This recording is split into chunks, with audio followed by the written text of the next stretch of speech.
Welcome to Dollars and Cents. Our podcast is designed to provide listeners with financial advice in a language you can understand. Created and hosted by Marc Freedman, President and CEO at Freedman Financial, he discusses timely topics that help individuals and families make smart financial decisions. Count on lots of energy, candid discussion, and a few laughs. And now, here's your host of Dollars and Cents, Marc Freedman of Freedman Financial. Welcome back to another edition of Dollars and Cents with Freedman Financial. I'm Marc Freedman. And I'm Marian Gilman. And we're here to provide you some financial advice in a language you can understand like we do each and every week.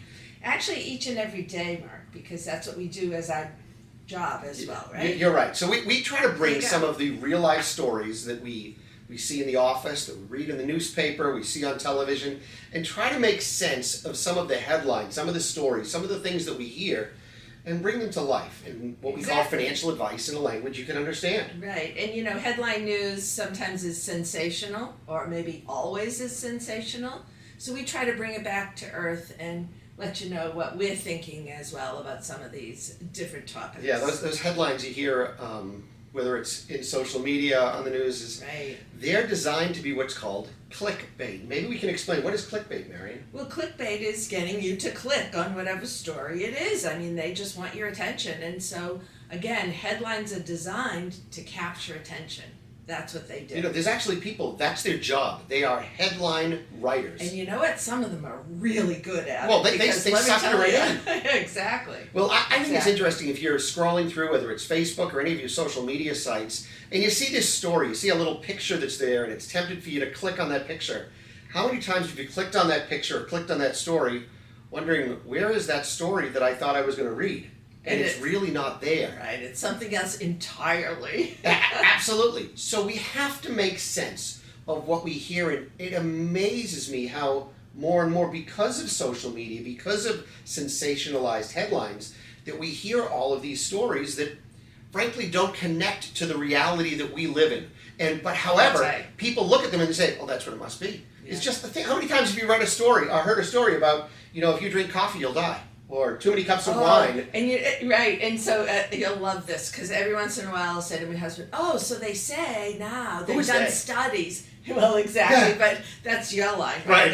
Who's that? And my husband always says to me, Mary, you know that next week they're going to change their minds, which is so true. I mean, for a while there you couldn't drink coffee. And then a few days later, guess what? Coffee's now good for you. So not really clear. And remember how we were all supposed to avoid carbs? Oh, we thought, what is that going to do to all the bakeries in America? Are they all going to go out of business? Well, actually, I think they've proliferated since then. They have. All the cupcake bakeries, the cookie bakeries, it's wild.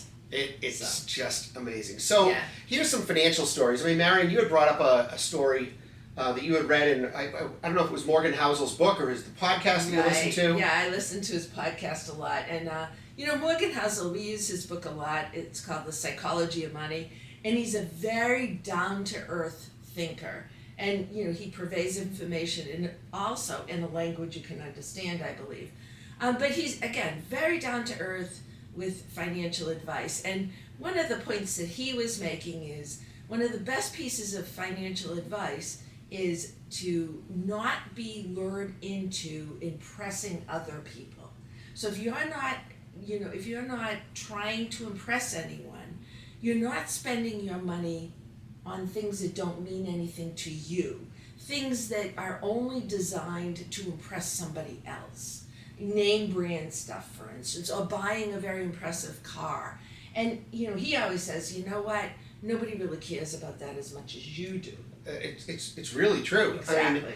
I mean, everybody seems to have, you don't wear a shirt anymore. You wear a name of a shirt or a name of a blouse or a name of your shoes or your purse or whatever it is, right? Right.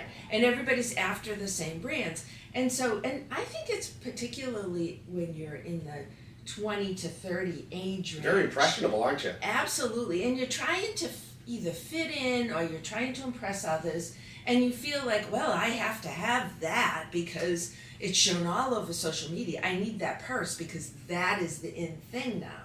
So I've got to have one. And whether it costs $2,000, $3,000, or $500, you know, whatever it might be, it could be way out of your price range. and you actually save up to buy that because you think that's important. And in the scheme of life, it's probably not important at all. But there are certain things that you can buy where people go, oh my God, that was an expensive item you bought. Now, granted, there's knockoffs to everything. Look, Right. you can go down to Chinatown in New York where you can buy a knockoff anything you want. It's amazing, right? And isn't you it? really can't tell the difference. No. But for whatever reason, it used to be, it was kind of cool to buy all the knockoffs. And now people are like, oh, Not no, anymore. I have to have the real deal. Right. So, and it comes down to purses and shoes and the Yeah. brand of glasses you wear or whatever. Everything. I mean, it's gotten. When I was growing up, it wasn't the same. I don't know. I'm sure there was some people that wanted certain name brands, but we weren't all into that. No, but I do remember when we were younger, there got to be this sneaker trend.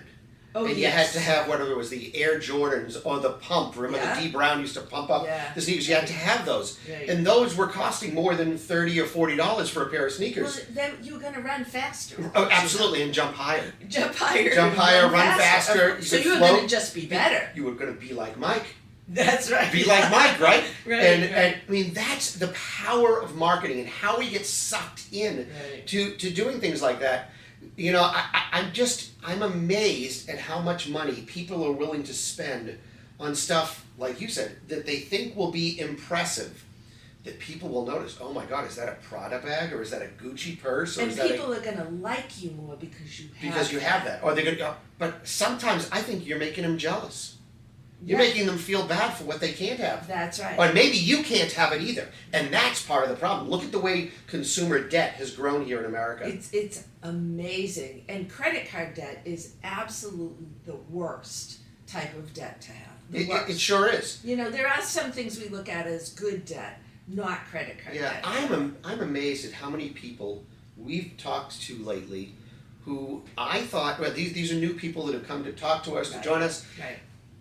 The amount of debt that they're carrying on their credit cards, $16,000, $20,000, $30,000 in debt. I ran into someone recently who said he's paying for his child's private high school on a credit card.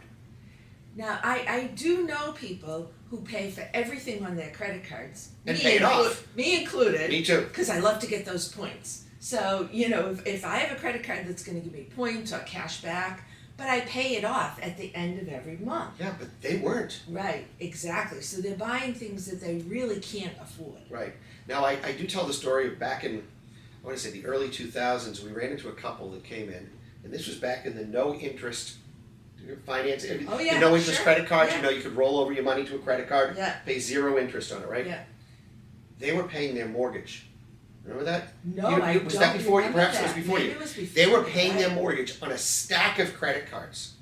Really? And so they borrowed money, taking cash advances, Wow. or whatever, however they got the money. They were rolling the money from one credit card to another. It was a business. They were managing rolling credit cards while they were paying off their mortgage. I don't know how. I would find it very difficult, very stressful to live like that. Oh my God. And the Yeah. husband put the entire responsibility on the wife. Oh my goodness. And she was petrified that she was going to miss a payment. Right. Sadly, it led to divorce.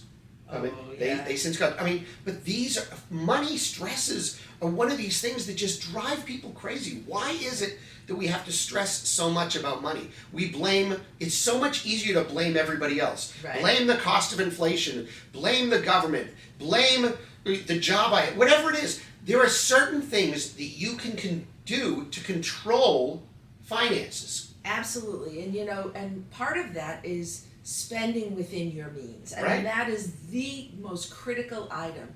If you can't afford it, don't buy it. And it sounds simple, but it's not easy to do all the time. But that's how you have to live your life if you want to be financially successful later on. Yeah, you can't wait to hit it on a scratch ticket and potentially pay off, whatever debts you might have. That's right. That's Or right. the thing also to be careful of is, you'll see around here we have this thing called Jordan's Furniture, a very popular Yeah. furniture place, Sure. where they'll offer 0% financing for 3 years or 5 years. Buy your couch now Right. and pay nothing for 5 years. Now, if you don't pay it off on that 5th year, all of the accumulated interest gets added to what you owe. And so many people don't read that fine print. Right. They don't realize that. They think they can start payments in many cases Right. in 5 years. On pensions and Social Security.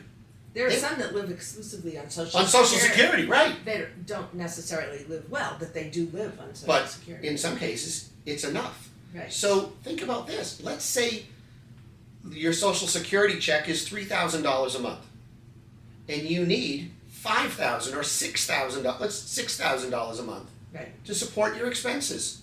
Well, if you're getting $3,000 from Social Security, it means you need $3,000 a month from your investments. Right? So how much money would you have to generate about $3,000 investments? Well, probably around $800,000. Yeah, That's probably what you need to do. Sure. Okay? Yeah.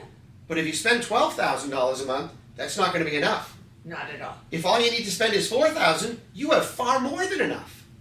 And in many cases, people don't consider the value of their house in that number. Right, because most people want to stay in their house. Absolutely. And so they don't really look at the house as a means to support their spending needs during retirement. Yeah, so you've got to look at every factor. Those headlines can be killers. They can depress you, they can excite you, but do they actually reflect your reality? And do you remember that book?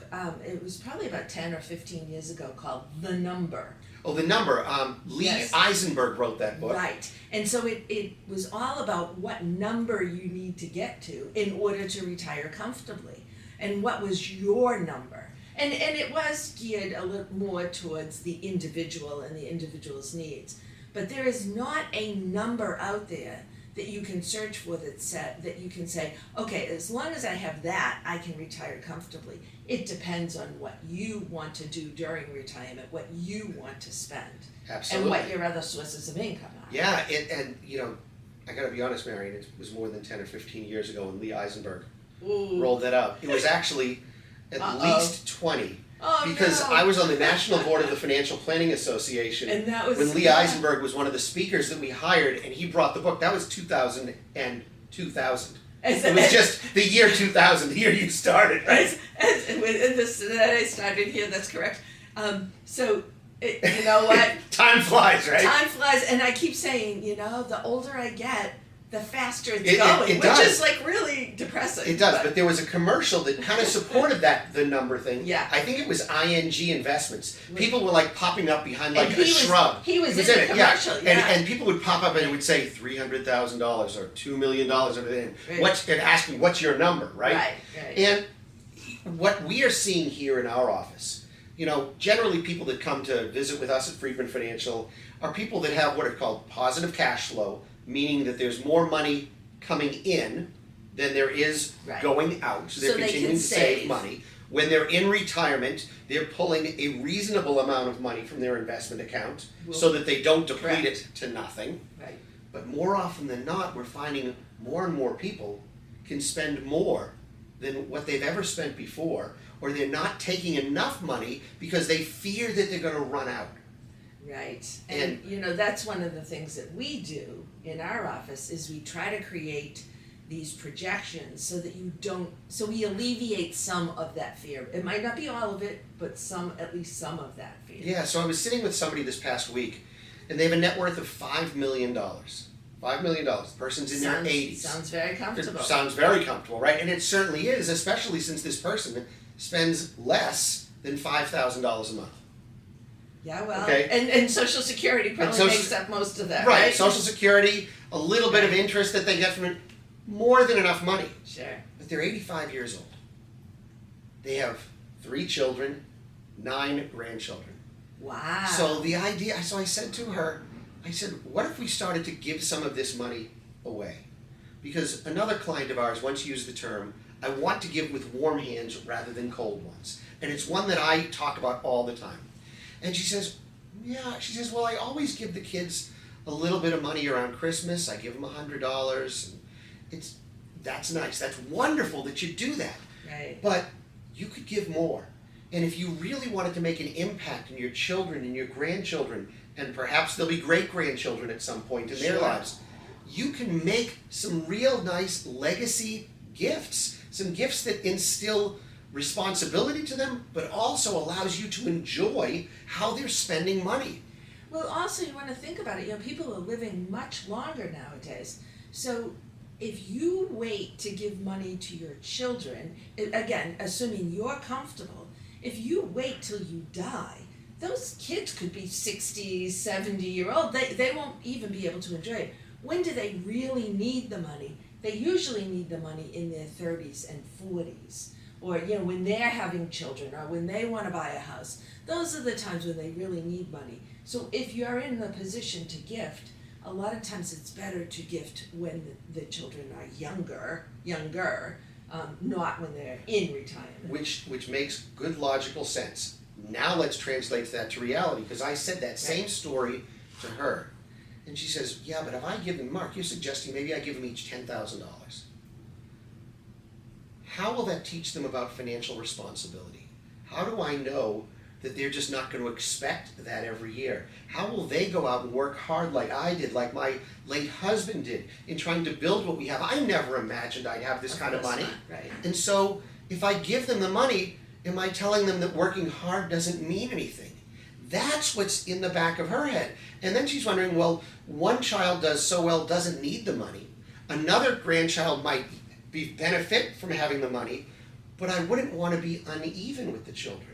And if I'm even with all of them, I'm giving some children more than they need and others some money that they desperately need. So how do I, and those are the emotional questions. Right. And those are the conversations that we have in our office. Those are important conversations. They are. Right. So how do you do this in a way that allows you, and in this case, her late husband, to say, because I asked her, I said, if your late husband was still here, how do you think he would feel about giving money to the children and grandchildren? And she says, oh, he would love to do that.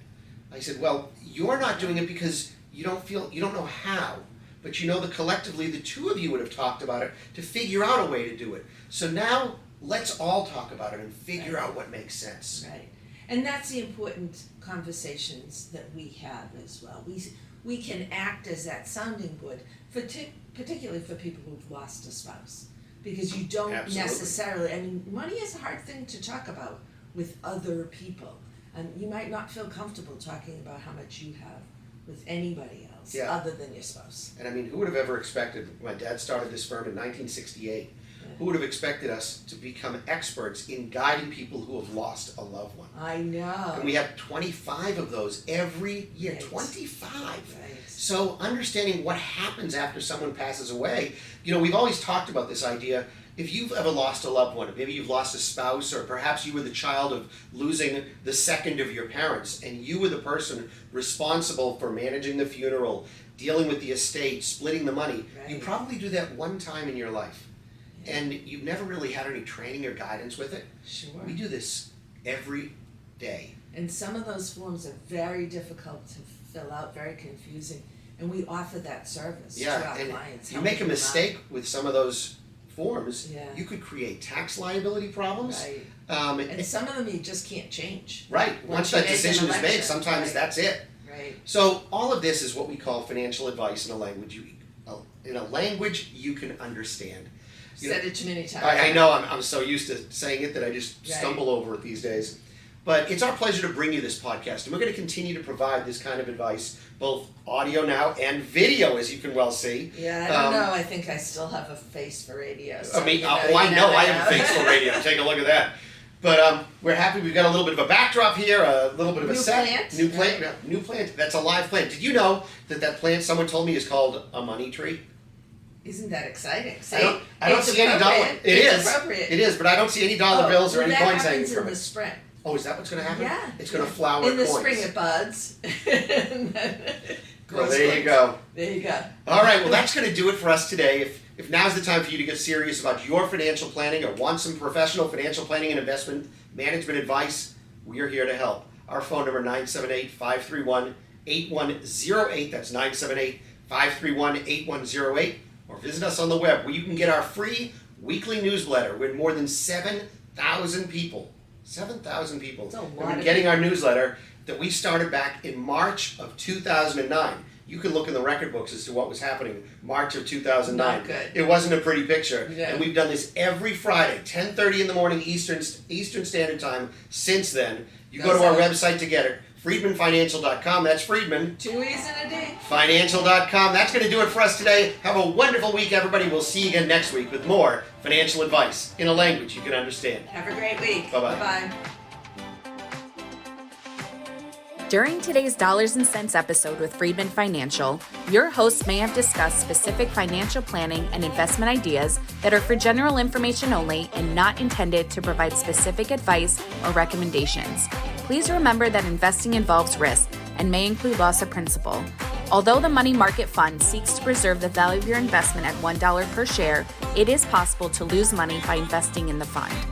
Always consult a certified financial planner professional, qualified attorney, or tax advisor prior to investing to determine what is appropriate for you. Securities and advisory services offered through LPL Financial, a registered investment advisor, member FINRA SIPC.